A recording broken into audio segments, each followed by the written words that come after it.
Hi, I'm Kat Eggers, and thanks for joining me today for a walk in the woods. So it's early spring, and so there's not a ton of stuff to see, but there are some really fun things to see. So we're just gonna go along the trail today and see what's leafing out. Things are just beginning to leaf out. One of my favorite things, the first thing that leaves out in the spring, is the Indian plum, and you can see the bright green flowers overhead here. They look like, I think they look like a whole bunch of bright green butterflies. The botanical name for Indian plum is Olympia cerasiformis. This is a member of the rose family. And if you are wondering what else is a member of the rose family besides roses, rose family includes things like raspberries and blackberries and strawberries and peaches and nectarines and plums and cherries and apples. So this is a North American native, and their fruits are indeed edible. These flowers will turn into little berries. They're about, I want to say, maybe a 1/4 inch long. They look like little plums, they really do. And they taste like a cross between watermelon and cucumbers. So another fun one, I found a couple actually growing right next to each other. One is the salmonberry, which is also in the rose family, and another is a red elderberry. So here's a salmonberry, here's a flower. They're pink, and those will turn into salmon colored berries that look just like raspberries, but they're salmon colored. And then if you see behind these leaves right here are elderberry. Another one of my favorite plants to come across in the forest in the Pacific Northwest is the red huckleberry, Vaccinium racemosa. And I love it when they begin to leaf out. They're so delicate. It makes me think of Rivendell or some kind of fairy world. They're so beautiful. They're tiny little pink calyxes around each of the sets of leaves as they come out. They're so beautiful. And the berries are kind of a light red color, and they are edible, and they are delicious. So just to put into contrast the red huckleberry, we have behind me the evergreen huckleberry, which has deep purple berries, and they happen much later in the season.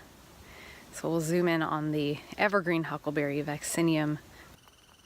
So these leaves are evergreen. So their leafing out is a little less dramatic. You can see some new buds at the tips here. But these leaves are on the plant all year through the winter. Here's another fun one. I love watching these come up. They are so elegant and beautiful. This is bracken.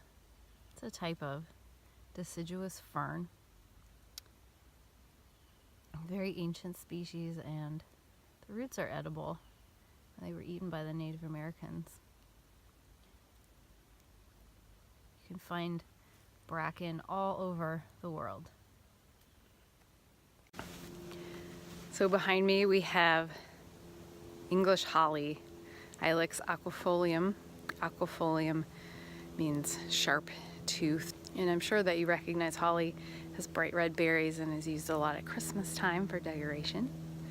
In the West, in North America, it is an invasive species, but it is also very important in Celtic traditions. It's one of the holy trees.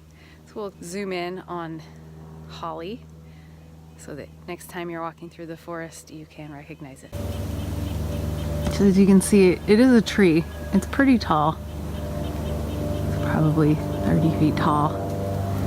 This one looks like it has some kind of disease, but this is what the leaves look like. They're shiny and sharp.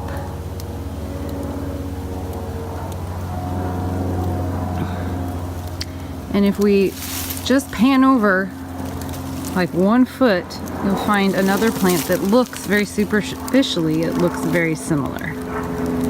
this is a completely different plant species. It's highly medicinal. It is native to North America. It's called Oregon grape. Mahonia aquifolium. So it has that same species name because the leaves also have sharp points on the ends. It will produce berries that are edible. They're blue and kind of have a chalky look to them. And the bark has a yellow, the inside of the bark looks yellow if you reveal it. And that is because of berberines. And they are highly, highly antibacterial. I once cured my strep throat with a Oregon grape tincture. Moving along the trail here, you find another Oregon grape, and she is about to push out some beautiful yellow fragrant flowers that will turn into berries. Here's another one of my favorites. It's called cleavers. The stems and the undersides of the leaves too have sticky little things.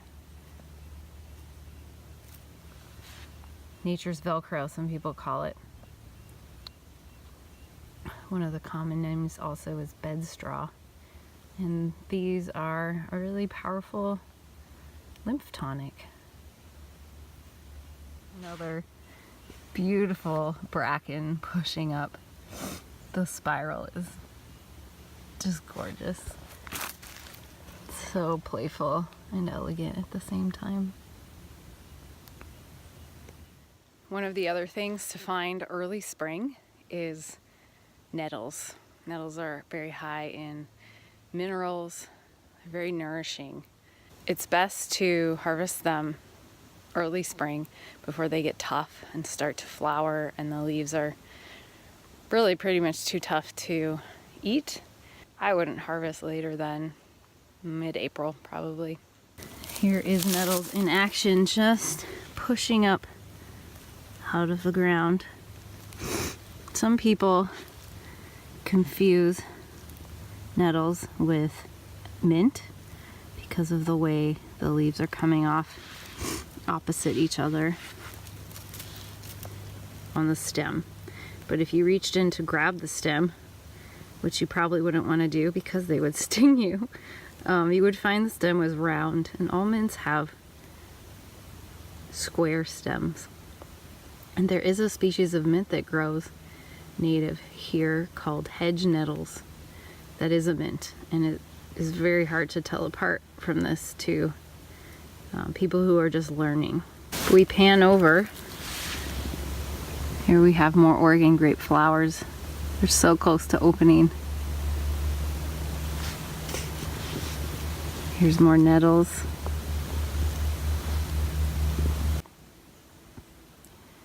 This is again the red elderberry, and I wanted to point this out because this is one way to identify red elderberry. Is you have two branches coming off right the same node opposite each other on the stem. And how do I know this is a red elderberry and not a blue one? Because of my location. You can plant blue elderberries west of the Cascades and they'll grow, but to find them growing wild, you've got to go either to the central Cascades or east to find them. And they usually grow much taller. And once they flower out, then you can really tell the difference because the flower shape is different. So here's another fun tree to know about. This is native to the Pacific Northwest. It's called Corylus cornuta, a hazelnut. The leaves are shiny with little fur when they come out, and they keep their fur for the whole life of the leaf. And when I was growing up, we would call this nature's toilet paper. Some people also call thimbleberry nature's toilet paper because they're also really fuzzy. But these will actually produce nuts that are edible, usually squirrels get there first. So sometimes you don't even get to see them on the tree because the squirrels get there so quickly. This is a big leaf maple. You will often see big leaf maples. Acer macrofolium, covered in moss and these little single fronded ferns called licorice ferns. Collectively they are called epiphytes. They're growing on top of these trees and they have a symbiotic relationship. The licorice ferns, the little nubs that form the root, are edible and they taste like licorice. So you may be wondering, what is the point of all of this? What is the point of learning the names of the plants? Am I going to harvest them? Am I going to use them as medicine? I think knowing the names of the plants is enough. Sometimes I will do some wild crafting, meaning I will harvest a plant for medicine in a respectful way, and we can talk about that later. But right now we're just learning the names of things. And what is the point of that? Well, the point is to bring ourselves into a deeper relationship with the world around us. Plants are living things, living beings. They belong to themselves. They don't belong to us. When we don't know the names of the plants, the forest just looks like a sea of green with no definition. But when we begin to learn the ecology, the name, and the uses, the gifts that each plant has to give to us and to all the creatures in the forest, then the sea of green takes on definition. The plants become friends.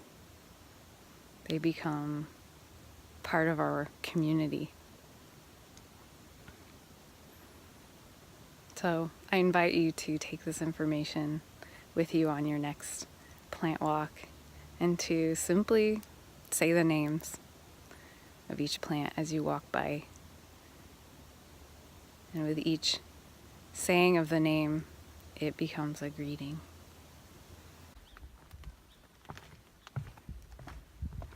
It goes way back. The big patch of solid green is all nettles. So if I were going to harvest some nettles, this would be a great spot because there are a lot.